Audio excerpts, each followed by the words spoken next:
Hello friends, आप सभी का स्वागत है आपके अपने YouTube channel GK the knowledge में। इसमें हम आज बात करेंगे रिप्रोडक्टिव सिस्टम। रिप्रोडक्टिव सिस्टम के बारे में हम बात करेंगे आज। तो आइए शुरुआत करते हैं रिप्रोडक्टिव सिस्टम।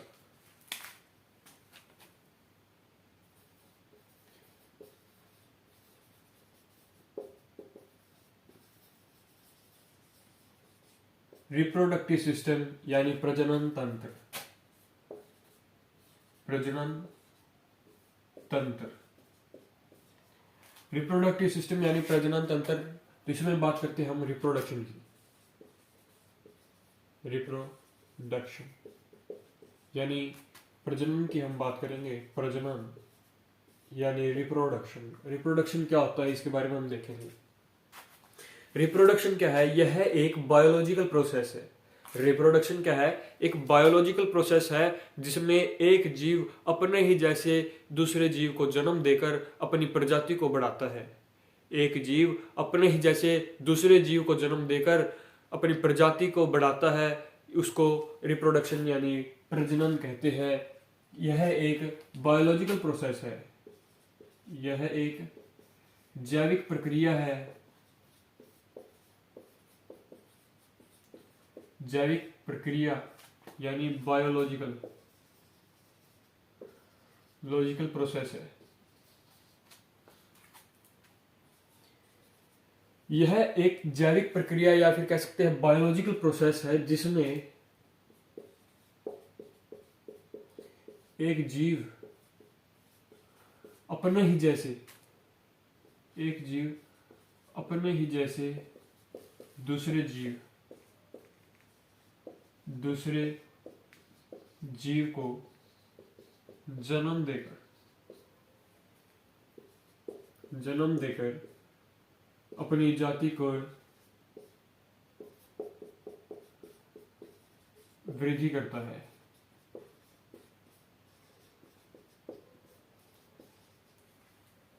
क्या है जो रिप्रोडक्शन है यानी प्रजनन है, वो क्या है? एक बायोलॉजिकल प्रोसेस यानी एक जैविक प्रक्रिया है। जैविक प्रक्रिया यानी बायोलॉजिकल प्रोसेस है जिसमें एक जीव है वो अपने ही जैसे दूसरे जीव को जन्म देगा और अपनी जाति की वृद्धि करता है। यह क्या होता है? प्रजनन यानी रिप्रोडक्शन होता है। उसके बाद बात करते हैं रिप्रोडक्शन के टाइप ऑफ रिप्रोडक्शन। तो रिप्रोडक्शन कितने प्रकार का होता है? तो रिप्रोडक्शन होता है दो प्रकार का। पहला होता है सेक्सुअल और दूसरा होता है असेक्सुअल। लैंगिक और अलैंगिक प्रजनन। लैंगिक और अलैंगिक प्रजनन, ये दो प्रकार के क्या होते हैं? रिप्रोडक्शन दो प्रकार का प्रजनन होता है। कौन सा? सेक्सुअल और एसेक्सुअल। सेक्सुअल क्या होता है? पहले बात करते हैं सेक्सुअल की। सेक्सुअल, इसमें क्या होता है कि कोई दो विभिन्न जीव भाग लेते हैं। इसमें सेक्सुअल में दो विभिन्न जीव भाग लेते हैं। दो विभिन्न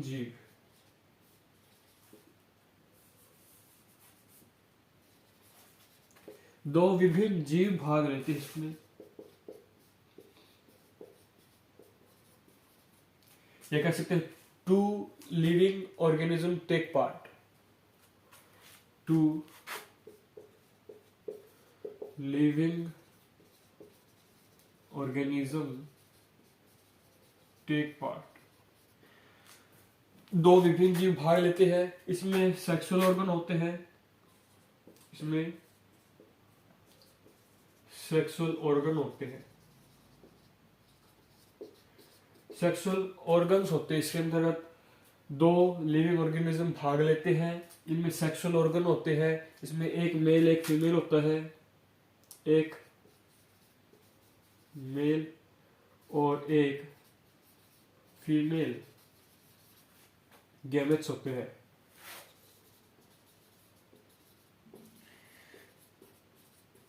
या कह सकते हैं ओवम और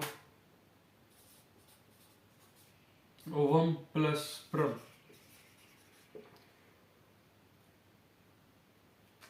इसमें क्या होते हैं, मेल और फीमेल होते हैं, जिसको ओवम और स्पर्म का, जिनका ओवम और स्पर्म की बात कर सकते हैं। इनमें ओवम और स्पर्म होते हैं, सेक्सुअल ऑर्गन होते हैं, दो जीवित लीव, दो विभिन्न जीव इसमें भाग लेते हैं। इसकी बात करते हैं एसेक्सुअल रिप्रोडक्शन की। एसेक्सुअल रिप्रोडक्शन क्या होता है?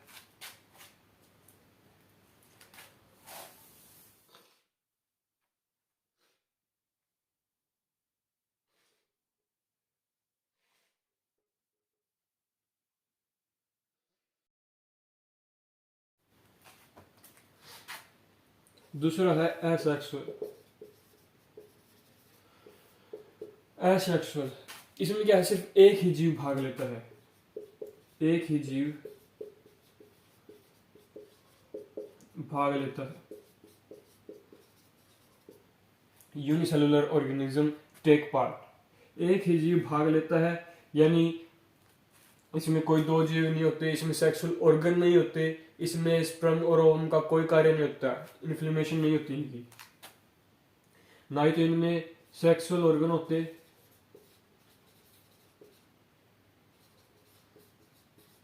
ना तो सेक्सुअल ऑर्गन होते, ना ओवम और स्पर्म होते। ये दोनों चीजें नहीं होती इनके अंतर्गत, क्योंकि ये एक जीवीय भाग होते हैं, एक ही जीव इसमें भाग लेता है, यूनिसेलुलर ऑर्गेनिज्म होते हैं। इसके अंदर अगर बात करें तो हाइड्रा आता है, हाइड्रा और प्लांट्स, हाइड्रा और प्लांट्स इसके अंदर आते हैं। बाकी जो बच गए वो सभी क्या है, सेक्सुअल में आते हैं। हाइड्रा और प्लांट्स आते हैं एसेक्सुअल में, ये एक जीवीय भाग होते हैं, एक ही जीव होता है, इसमें भाग लेते हैं, सेक्सुअल ऑर्गन्स नहीं होते, ओवम स्पर्म इनका, इसके अंदर इन्फ्लेमेशन नहीं होता, इनके कार्य नहीं होता, क्योंकि जो ये एक जीवी होते हैं हाइड्रा और प्लांट्स, ये क्या होते हैं, जिस तरह प्लांट्स है, ये कोई प्लांट्स है, तो ये क्या है, एक प्लांट्स है, तो इसका जो एक तना होगा, इसके यहाँ से फूल टूटकर अगर नीचे गिरता है तो फिर वो फूल क्या है, वो फर्टिलाइज करके फिर अगला पेड़ तैयार करता है। तो ये जो हिस्सा है ये एक जीवी भाग में होता है। इस प्रकार जो है एक जीवी भाग अपना रिप्रोडक्शन यानी प्रजनन करते हैं, जिसमें सेक्सुअल ऑर्गन्स की आवश्यकता नहीं होती और ना ही ओवम और स्पर्म होते। ठीक है।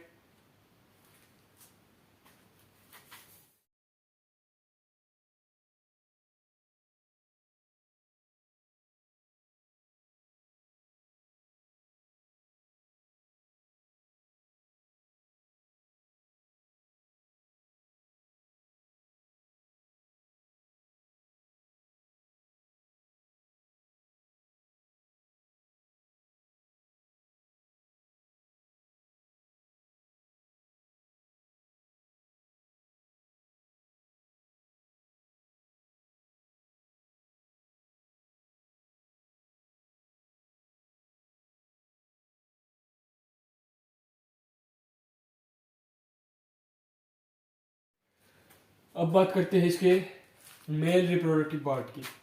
हमने देखा सेक्सुअल ऑर्गन क्या होते हैं, असेक्सुअल ऑर्गन क्या होते हैं, रिप्रोडक्शन क्या होता है। तो उसके बाद बात करते हैं male reproductive system. Male reproductive system, ये इंपॉर्टेंट है, मेल रिप्रोडक्टिव सिस्टम। इसमें सबसे पहले बात करते हैं मेल रिप्रोडक्टिव सिस्टम। एक और होता है female reproductive system. Sexual organism में जो सेक्सुअल रिप्रोडक्शन है उसमें दो चीज होती है, मेल और फीमेल। इन मेल और फीमेल के प्रजनन तंत्र के बारे में हम पढ़ेंगे। सबसे पहले बात करते हैं मेल रिप्रोडक्टिव सिस्टम यानी नर प्रजनन तंत्र की। तो मेल रिप्रोडक्टिव सिस्टम में सबसे इंपॉर्टेंट कौन कौन से होते हैं, इन जो मेल रिप्रोडक्टिव होता है चार भागों में बटा होता है, चार भागों में।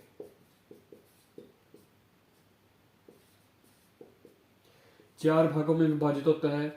पहला होता है टेस्टिस, टेस्टिस जिसको वृषण कहते हैं।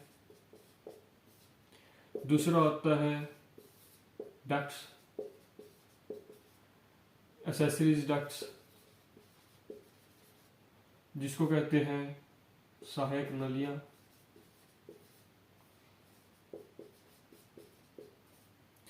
तीसरा होता है मेल ग्लैंड जिनको पौरुष ग्रंथि कहते हैं। और चौथा होता है एक्सटर्नल जेनिटल एरिया, बाह्य प्रजनन अंग।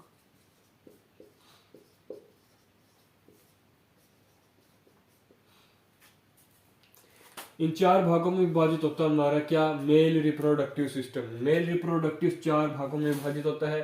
पहला टेस्टिस यानी जिसको वृषण कहते हैं हिंदी में, दूसरा एसेसरीज डक्ट जिसको सहायक नलिया, इसके बाद आता है मेल ग्लैंड पौरुष ग्रंथि, और चौथा एक्सटर्नल जेनिटल एरिया यानी बाह्य प्रजनन अंग।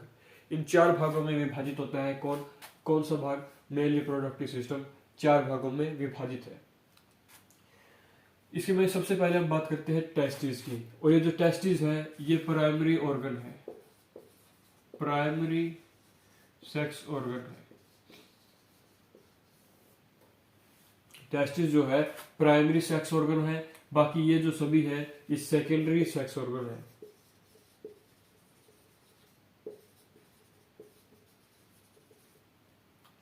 एग्जाम में पूछा जाता है कि निम्न में से कौन सा प्राइमरी सेक्स ऑर्गन है। ऑप्शन दे देगा ये चारों, testis, accessory ducts, male glands या जेनिटल एरिया। तो प्राइमरी जो होगा वो टेस्टिस होगा, प्राइमरी यानी प्राथमिक जो सेक्स ऑर्गन होगा वो कौन सा होगा, टेस्टिस। अगर सेकेंडरी की बात कर ले, अन्य की बात कर ले, तो ये सेकेंडरी में बाकी ये सभी आ जाएंगे, ये सभी जो ऑर्गन्स है वो सेकेंडरी में आते हैं। तो सबसे यहाँ से क्वेश्चन बनेगा क्या, टेस्टिस प्राइमरी ऑर्गन होंगे और एक्सेसरी डक्ट्स, मेल ग्लैंड्स और एक्सटर्नल जेनिटल एरिया क्या होगा, सेकेंडरी सेक्स ऑर्गन होगा। तो अब शुरुआत करते हैं टेस्टिस के बारे में।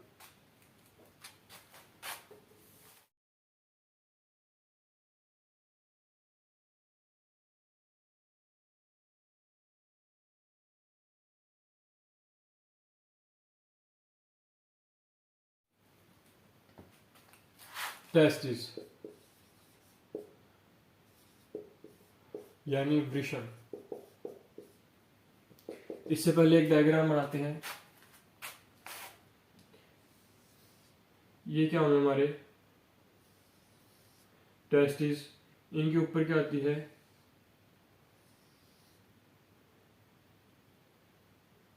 एक लेयर,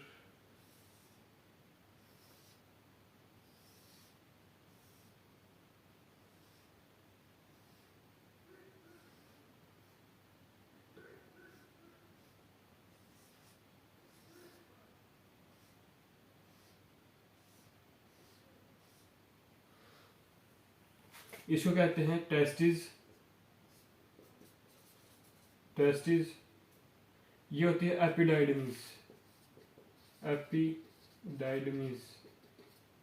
इसको कहते हैं वास डेफरेंस, और ये होता है सेमिनल वेसल।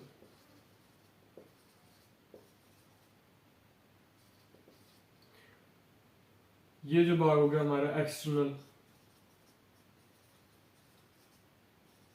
जेनिटल एरिया, या फिर यूरेथ्रा कह सकते हैं, यूरेथ्रा जिसको कह सकते हो।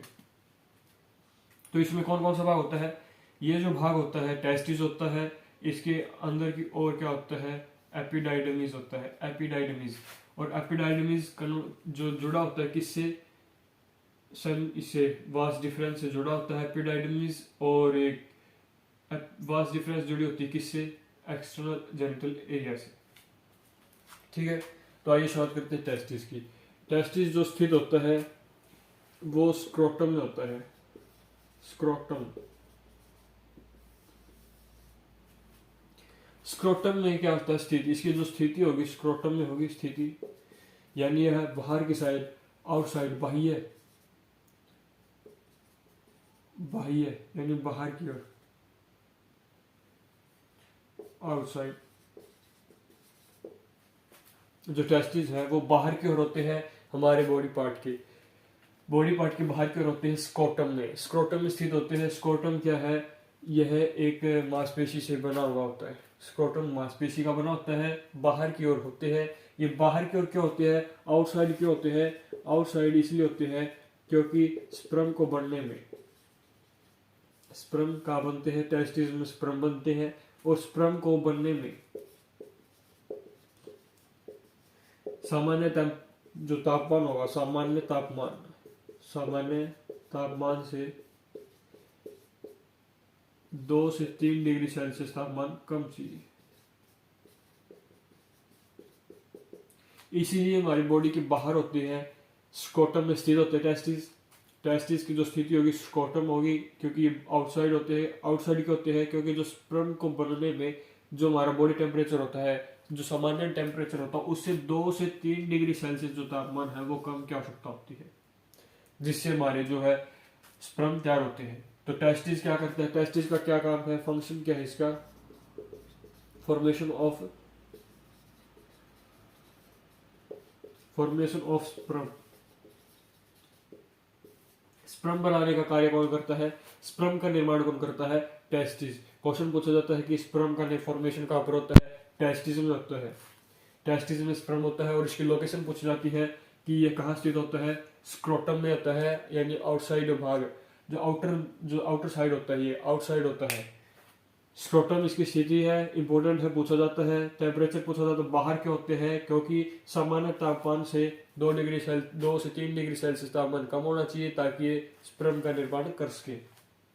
इसका कार्य पूछ सकते हैं कि टेस्टिस क्या कार्य करता है, तो फॉर्मेशन ऑफ स्पर्म का कार्य करता है, स्पर्म का निर्माण करता है कौन, टेस्टिस। इसके बाद बात करते हैं एक्सेसरीज डक्ट्स।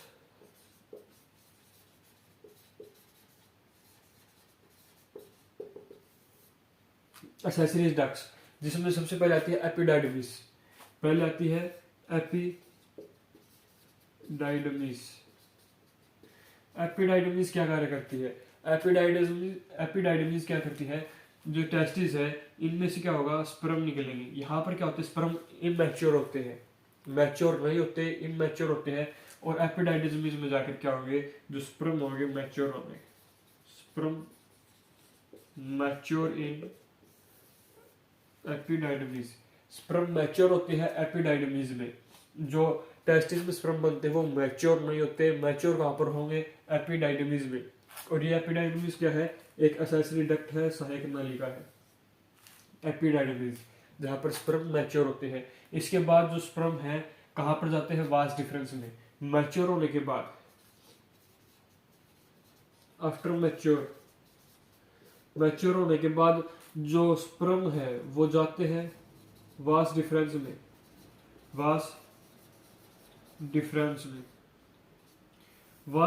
में जाते हैं। और वास डिफरेंस क्या कार्य करती है, एपिडाइडमिस और एक्सटर्नल जो जेनेटिकल एरिया है उसको जोड़ती है, एक्सटर्नल जेनेटिकल एरिया को जोड़ती है, किसके साथ, एपिडाइडमिस के साथ। क्या, वास डिफरेंस। और वास डिफरेंस से होकर क्या जाते हैं, स्पर्म जाते हैं। जब मैच्योर हो जाते हैं तो स्पर्म मैच्योर होने के बाद वास डिफरेंस नलिका से जाते हुए यूट्रस में जाएंगे, यूरेथ्रा में जाएंगे, और यूरेथ्रा से ये बाहर निकलेंगे। जो मूत्र मार्ग होता है, मूत्र मार्ग प्लस स्पर्म, ये दोनों क्या है, एक ही मार्ग से बाहर निकलते हैं, यूरेथ्रा से ही होकर ये दोनों निकलते हैं। और फिर ये जो है वजाइना में प्रवेश कर, यानी यूट्रस में प्रवेश कर वहां पर एग के साथ फर्टिलाइज करते हैं, तब एक भ्रूण बनता है। तो क्या होगा, टेस्टिस जो है इसकी स्थिति आउटर साइड जो स्थिति होती है स्क्रोटम में होते हैं, बाह्य होती है। इस स्पर्म को बनने में जो सामान्य टेम्परेचर से 2 डिग्री या 3 डिग्री सेल्सियस कम तापमान चाहिए, इसीलिए आउटसाइड होते हैं, बाहर की ओर होते हैं। इनका फॉर्मेशन होता है, क्या फंक्शन होता है कि फॉर्मेशन ऑफ स्पर्म, ये स्पर्म का निर्माण करते हैं। इसके बाद आती है एक्सेसरी डक्ट्स, जो एपिडाइडमिस होता है। एपिडाइडमिस में क्या होता है कि स्पर्म मैच्योर होते हैं, टेस्टिस में कभी स्पर्म मैच्योर नहीं होते, स्पर्म मैच्योर होंगे कहाँ पर, एपिडाइडमिस में। एपिडाइडमिस में स्पर्म मैच्योर होने के बाद कहाँ जाएंगे, बाद में जाएंगे वास डिफरेंस में। वास डिफरेंस में बाद में यहाँ पर जाते हैं। वास डिफरेंस ये एक नलिका है, ये एक नली है जो जोड़ती है एपिडाइडमिस को किससे, एक्सटर्नल जेनेटिकल एरिया से, यानी यूरेथ्रा से जोड़ती है। जब वास डिफरेंस से होकर जब स्पर्म जाते हैं तो इसमें क्या आते हैं, बाद में आता है यूरेथ्रा। यूरेथ्रा क्या है, जो मूत्र मार्ग है और जो स्पर्म मार्ग है, ये दोनों का एक ही मार्ग होता है, दोनों एक ही नली से बाहर निकलते हैं। और ये फिर जाते हैं फीमेल की यूट्रस में, और वहां पर एग के साथ फर्टिलाइज कर एक भ्रूण यानी जायगोट बनाते हैं।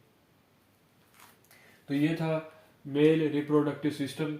एक्सटर्नल जेनेटिकल एरिया में क्या आता है, यूरेथ्रा आता है, पेनिस आता है, जो क्या कार्य करता है, ये स्पर्म को बाहर निकालने का कार्य करता है। यहीं से स्पर्म आउट होते हैं, रिलीज होते हैं, यहाँ से बाहर निकलते हैं और बाहर निकलकर फीमेल जो